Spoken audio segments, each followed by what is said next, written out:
Nga boss, kain tayo ng hapunan. Ito yung ulam ko. Oh. Yo. Ito lang. Ulam. Tapos, ito. Kalamansi. Sasaw-saw lang. Yan ang ulam natin. Para healthy, di ba? Lalaga lang.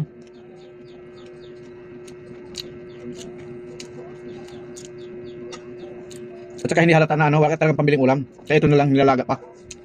Wala ka pambiling sahog. Diba? Huwag lang tayong bahalata. Wala palang pera. Anong pambili? Kaya yung broccoli. Nalagaan lang. Diba?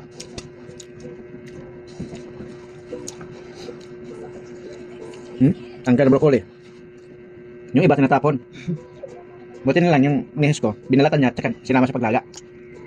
Okay, pwede pa naman na. Nakainom tayo na. At saka sa gabi talaga mga boss. Ayaw ko lang kumain ng mga karne-karne. Mga prito-prito. Gusto ko yung mga laga-laga lang. At saka wala naman talaga ipiprito. At wala naman ng rep. Ang laman ng rep namin, puro tubig na lang. Buti nga may tubig eh. Kasi kung walang tubig, hindi na mapapaan lang rep.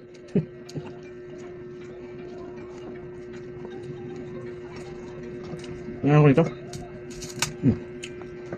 Ito pala, chicharon no? Nga boss? Partner. Partner.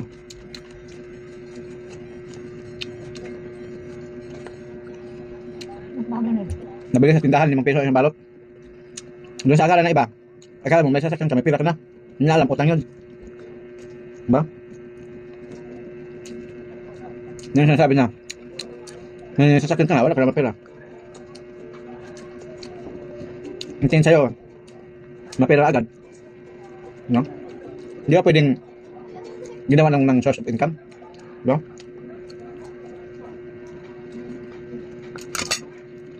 Ba't ka pa magtatrabaho? Para mapalila sa ibang tao. Ay, ibang tao. Sabagay, kasi dyan tayo galing eh. Yung sabi natin na, palila. Kasi kung hindi ako nagtatrabaho, hindi ako magpursige. Kasi na-realize ko, na sa pagtatrabaho, nakamintin lang yung kinikita mo. Bugbog ka ng trabaho. Kaya sipag-tsaga lang. Sa pagkukontent naman, sa pag ikaw nagiging content creator, sipag-sipag lang. Sa pag-video, mali mo, bukas makalawa. Yun itong isang video na magti-trending, di ba? Katulad nito, mali mo, ito, isang broccoli, di ba?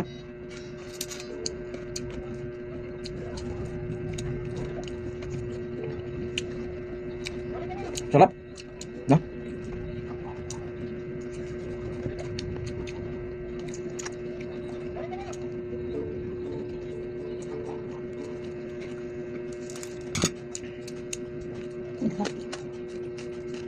Yun kan.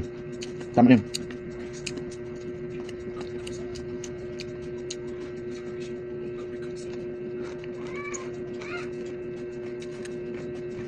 Ilang broccoli ito?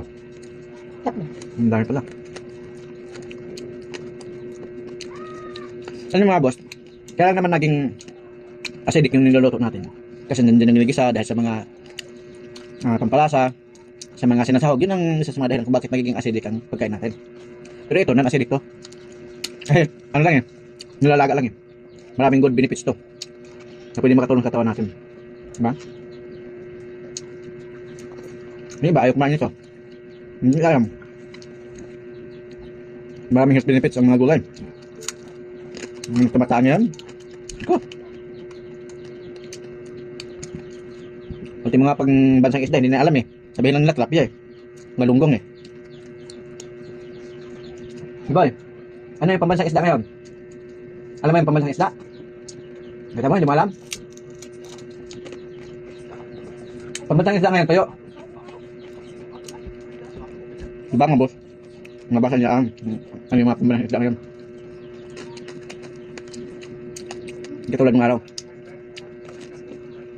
Ngayon mga boss, nandito na muna. Dito may kinigas, iba ka talaga boss. Broccoli lang, sapat na.